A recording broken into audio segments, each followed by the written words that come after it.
What's that? Oh, that's a picture of when I was working in the hospital in France during the Great War. They pulled me out of medical school to do blood transfusions.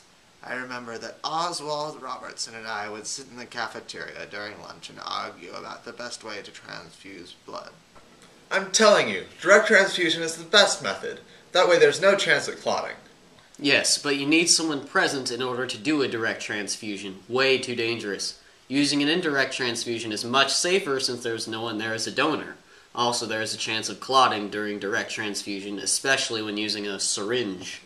Yes, of course there is. But with indirect transfusion, it's possible that whoever is collecting the blood didn't add enough sodium citrate. It's a hell of a lot more likely to clot during direct transfusion. Only for some methods. I suppose if you were to use Crowley's method employing the use of a silver tube, or Fullerton's method employing the use of a rubber tube, then yes, clotting would take place. Though if you were to directly draw the radial artery into the vein, then there would be no clotting that could take place.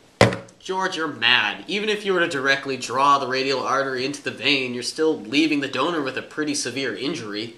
Sometimes when you open a donor's arm, the radial artery is too small anyway, leaving them injured for no reason. Those are all good points, though there is no end to donors currently. It's rather honorable to donate blood. You're bonkers, George. It's more efficient using indirect transfusion for multiple reasons. I suppose you're right. That Oswald was a brilliant man. Just before I left, he started the first blood bank because of the great demand for blood.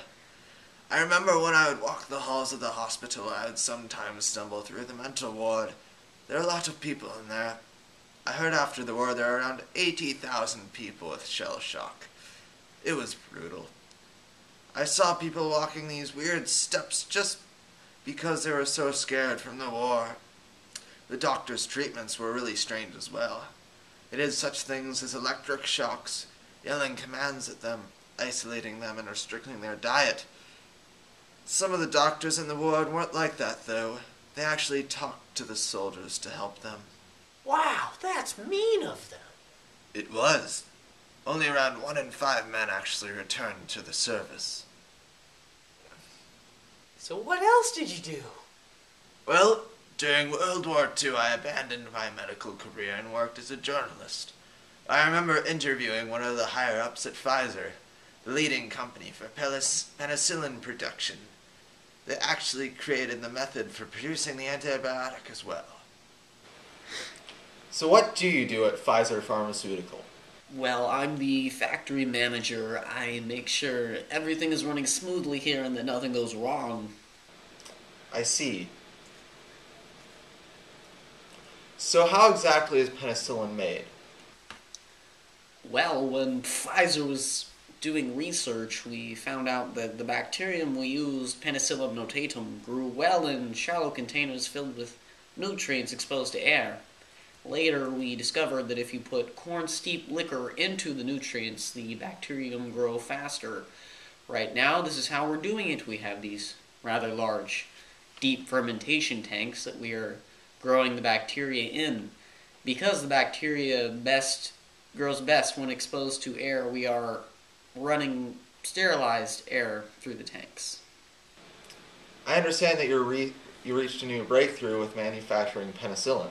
Yes, we have. About a week ago, one of our researchers came in with a moldy cantaloupe. The mold we found on it was Penicillium chrysogenum.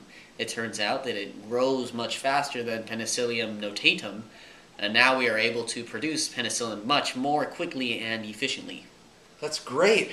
How exactly do you get the penicillin from the mold? The mold secretes penicillin. Interesting. I remember back then my coworker wrote an article on plasma. It was useful because it avoids the risk of donors' blood cells blowing up, considering there are no blood cells in plasma. Anyway, that's about all I've experienced in my day regarding medicine.